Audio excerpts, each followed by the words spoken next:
Off it goes. Firefighters. Gotta get some brakes back on this bike.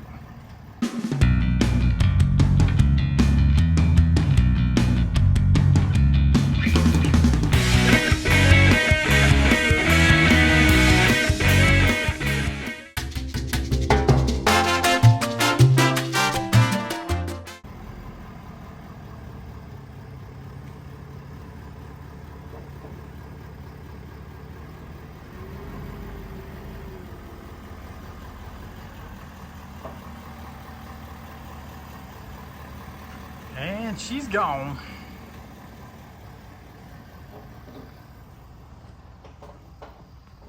Carrying the Jeep over here, or carrying it over Saturday, drop it off, get the suspension changed out.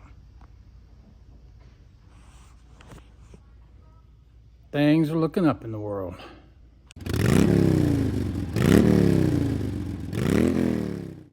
Alright guys, today is Thursday, November the 7th. 7:59 a.m. And I just got the call yesterday that the bike is ready at Hell's Fighters USA motorcycle shop.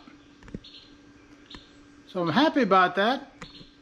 But I come out this morning because I'm going to drive my Jeep up there and then pick up my bike, bring it home, and drop off the Jeep.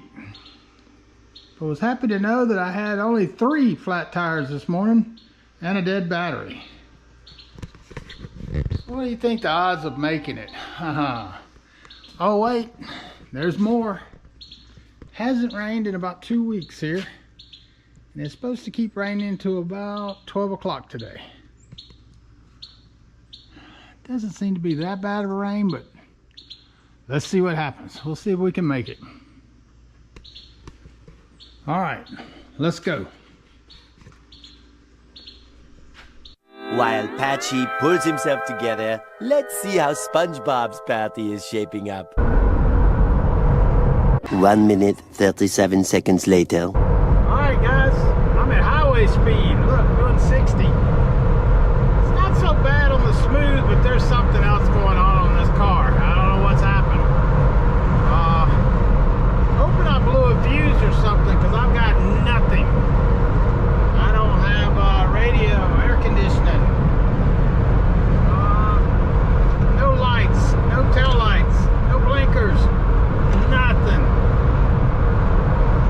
Hoping y'all can hear me. It's pretty loud at this speed.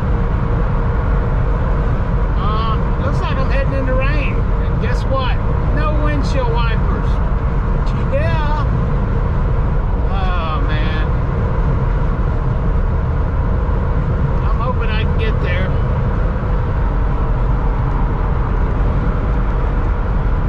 Not gonna lie, this is scary, man. It is sketchy driving this Jeep. A little longer than a few minutes later. Can't figure out what's causing it to herky-jerky. I don't know. The motor feels like it's running fine. I don't know. Maybe the transmission or maybe something in the gearing. I don't know what's going on. Man, it was about to snap my neck a minute ago. Well, if things go good, I should get there about 9 o'clock. But yeah, it's starting to rain now. Great. Flat windshield and rain, not gonna go good. One thing I can figure is maybe when I hooked the charger to it, it did something and burned up a fuse or something, because I mean everything's dead in here except for the seatbelt light. And yeah, I got my seatbelt on, so that's kind of funny. Alright, I'm gonna put this down because it's getting dangerous now. I see people stopping, and I'm not sure I got brakes. I think I do. 20 minutes later. Well guys, I made it. I don't know how, but I made it. Let's go in and see what we can get done with this thing. It's a mess. Ooh. Soon after.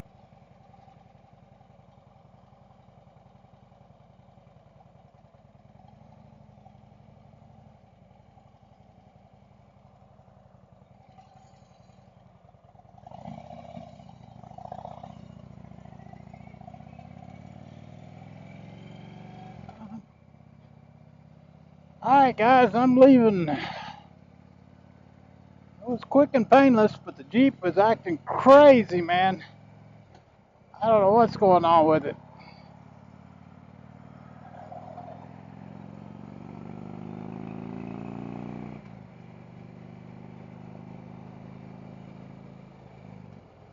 I brought my rain suit, but I decided not to wear it.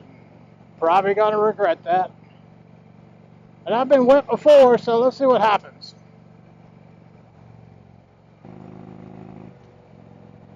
At least the roads are nice and slick now. Hey.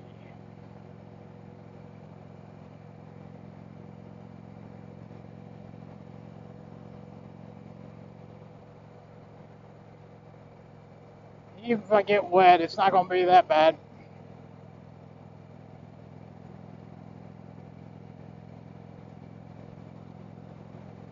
Good thing about Laurel, they only have a few curves, and then it's flat and straight.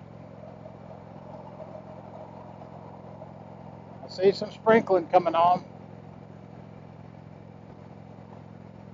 Remember a long time back when my brakes went out, I was filming on this new Senna I got.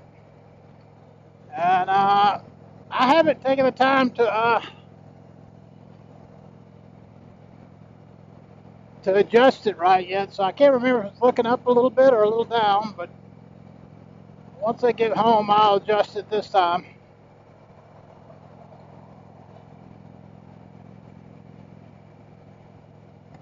Alright, let me tell you a little bit of what was going on with the Jeep. Alright, as you noticed this morning, everything that could go wrong went wrong with it. That's all new. But once I got going, I think I'm screaming into this mic again. I don't know. All my gauges, my lights, everything was out. No brake lights, no nothing, no blinkers, and no windshield wipers. So it made for an interesting ride up here. That's why I didn't film much. So I got in there and gave him the long list of stuff to look at. And I had parked my bike up front, as you saw, of Hellfighters. And so I walked back to driving around to the back where the service department was, and the Jeep was dead as a doornail. Except everything else worked. It wouldn't turn over, but there was all the lights, the radio, everything was working again. So I have no idea what that's all about. I thought it may have been just a big fuse when I charged it today, but that appears not to be it. So I honestly have no clue what's wrong with the Jeep. There was a guy in Hellfighters sitting in, I think he was one of the mechanics, not necessarily a Jeep mechanic, but he had one, and he put a big lift on his car, or on his Jeep. And like I said, the one I'm putting on it now is going to lower it down several inches.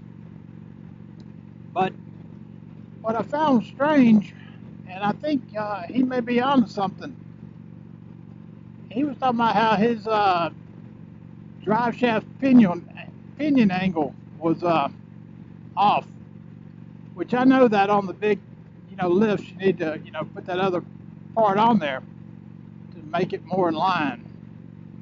I don't believe this had it on it, and I didn't even think to look at it. So what I think's happened is maybe that's what's causing the herky-jerkiness. It's slipping in there. Because like on the way up here, I was doing 60 with ease, about 2,000 RPMs, maybe a little 2,200 maybe. And it felt fine on the smooth roads, but all of a sudden, it would just snap your head about 4 times in a row. It felt like the Jeep cut off 4 times real fast. That wasn't happening, but that's what it felt like. Now I'm thinking maybe that's what's happening. Maybe the thing's vibrating and it's causing it to slip. I'm kind of hoping that's what the problem is, because actually just lowering it back down to the 2.5 inches probably will fix that. Unless it's then stripped out the shaft or something like that, and then we'll be into more money. But, they're going to check all that out and try to figure out a gear ratio on this thing.